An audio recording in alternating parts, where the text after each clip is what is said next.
क्या सच में प्रधानमंत्री मोदी के द्वारा आने वाले समय को लेकर बड़ा संकेत दिया गया है? नमस्कार दोस्तों, मैं अदिति बैसकियार। आज प्रधानमंत्री नरेंद्र मोदी के भाषण में देश की इकोनॉमिक, ट्रांसपोर्टेशन, महंगाई और रिस्पॉन्सिबल लाइफस्टाइल जैसे कई बड़े मुद्दों पर बात हुई।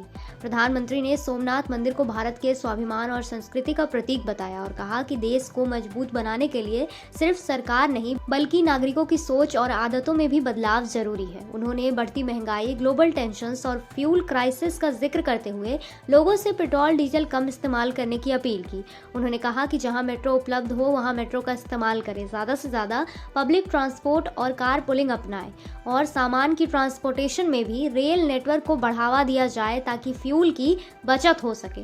प्रधानमंत्री ने electric vehicles, work from home और वर्चुअल मीटिंग्स को बढ़ावा देने की बात कही। साथ ही लोगों से विदेशी सामान और फिजूल फॉरेन ट्रिप्स कम करने की अपील भी की।